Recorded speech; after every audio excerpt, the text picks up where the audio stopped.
ओम शांति।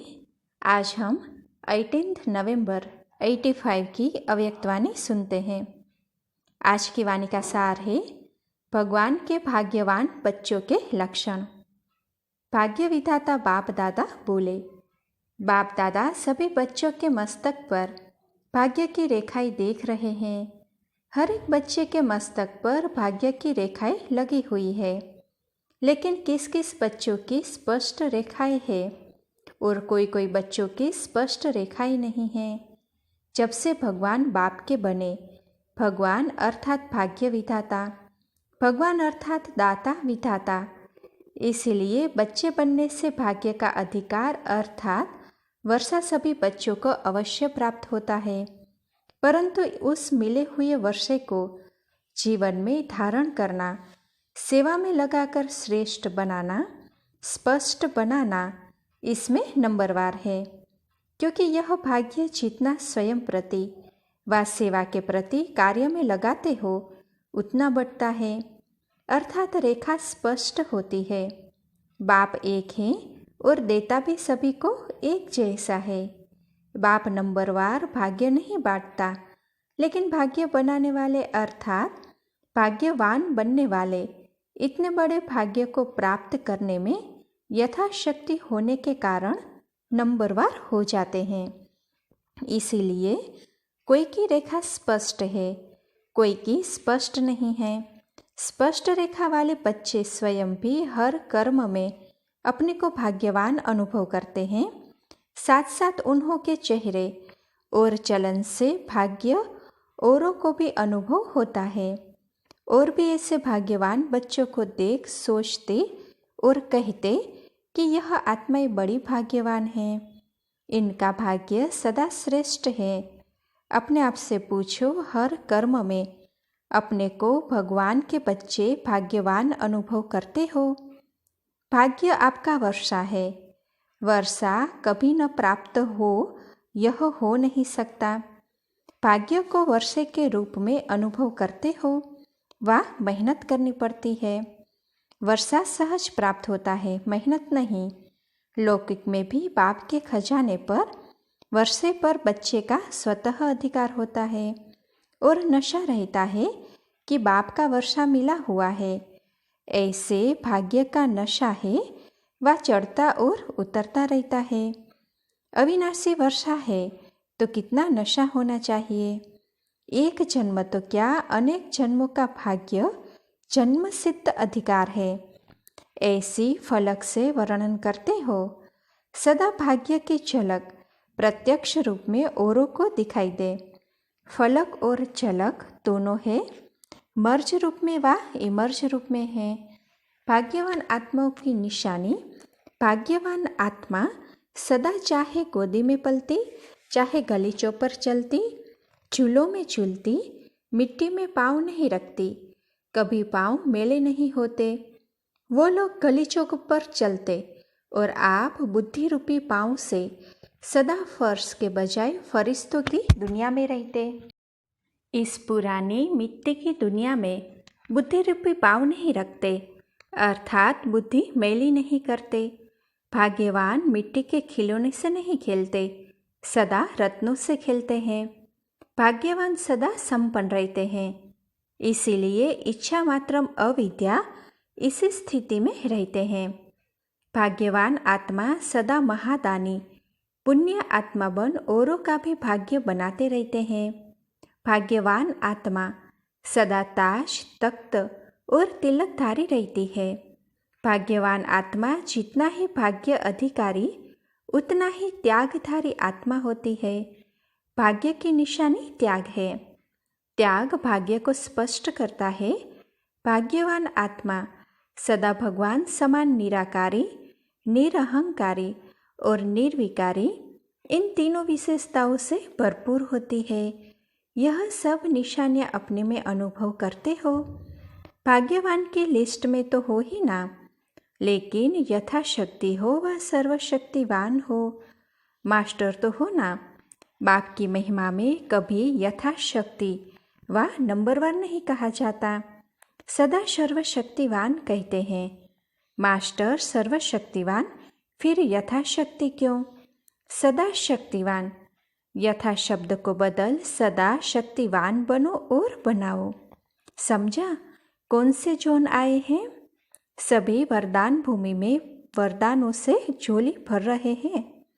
वरदान भूमि के एक एक चरित्र में, कर्म में विशेष वरदान भरे हुए हैं। यज्ञ भूमि में आकर चाहे सब्जी काटते हो, अनाज साफ करते हो, इसमें भी यज्ञ सेवा का वरदान भरा हुआ है।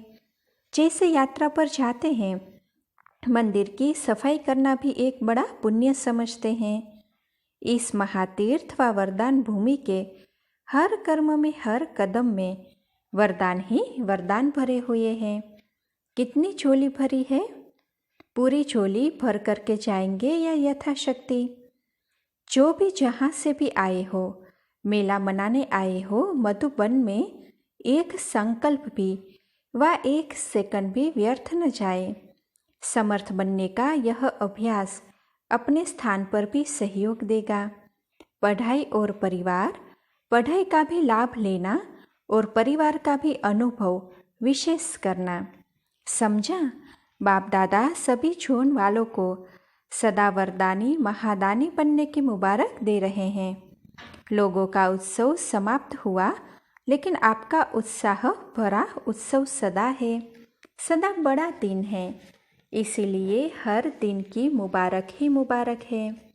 महाराष्ट्र सदा महान बनाने के वरदानों से झोली भरने वाले हैं। कर्नाटक वाले सदा अपने हर्षित मुख द्वारा स्वयं भी सदा हर्षित और दूसरों को भी सदा हर्षित बनाते, झोली भरते रहना। यूपी वाले क्या करेंगे? सदा शीतल नदियों के समान शीतलता का वरदान दे। शीतला देवी बनो। शीतला से सदा सर्वस्व सभी प्रकार की दुख दूर करो। ऐसे वरदानों से झोली भरो।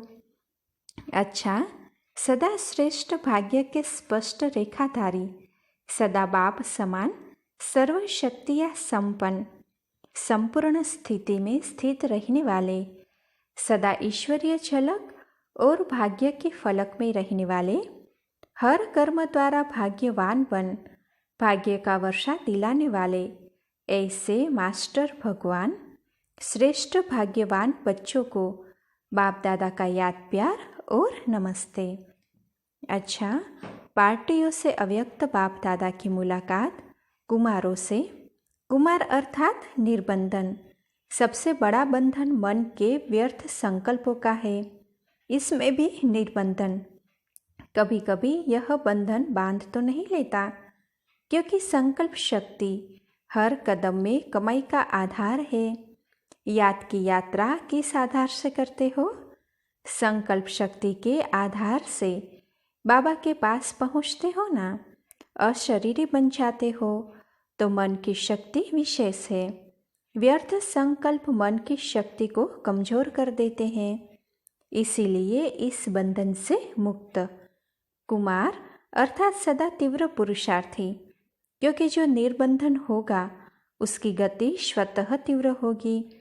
बोझ वाला धीमी गति से चलेगा, हल्का सदा तीव्र गति से चलेगा। अभी समय के प्रमाण पुरुषार्थ का समय गया, अब तीव्र पुरुषार्थी बन मंजिल पर पहुंचना है। कुमारों ने पुराने व्यर्थ के खाते को समाप्त कर लिया है। नया खाता समर्थ खाता है, पुराना खाता व्यर्थ है, तो पुराना खाता खत्म हुआ। वैसे भी देखो, व्यवहार में कभी पुराना खाता रखा नहीं जाता है। पुराने को समाप्त कर आगे खाते को बढ़ाते रहते हैं। तो यहाँ भी पुराने खाते को समाप्त कर सदा नए ते नया हर कदम में समर्थ हो, हर संकल्प समर्थ हो। जैसा बाप वैसे बच्चे। बाप समर्थ है तो बच्चे भी फॉलो फादर कर समर्थ बन जाते हैं।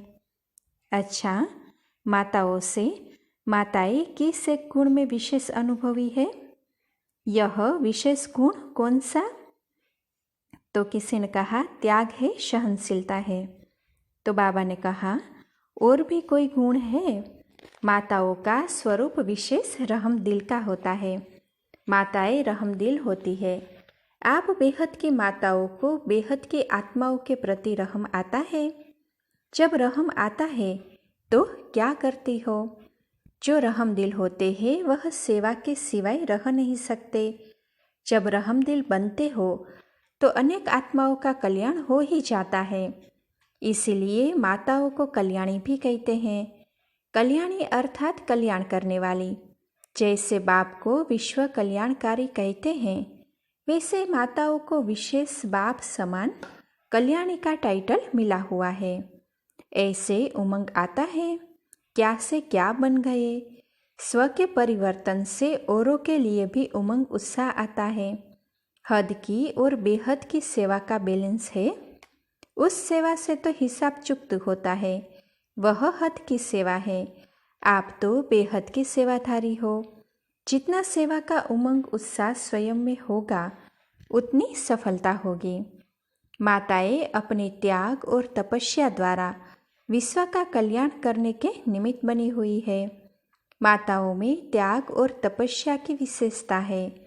इन दो विशेषताओं से सेवा के निमित्त बन औरों को भी बाप का बनाना, इसमें बिजी रहती हो। संगम युगी ब्राह्मणों का काम ही है सेवा करना। ब्राह्मण सेवा के बिना रह नहीं सकते। जैसे नामधारी ब्राह्मण कथा जरूर करेंगे, तो यहाँ भी कथा करना अर्थात सेवा करना। जो जगत माता बन जगत के लिए सोचो, बेहद के बच्चों के लिए सोचो। सिर्फ घर में नहीं बैठ जाओ। बेहद के सेवाधारी बन सदा आगे बढ़ते चलो। हद में 63 जन्म हो गए, अभी बेहद सेवा में आगे बढ़ो। अच्छा, ओम शांति।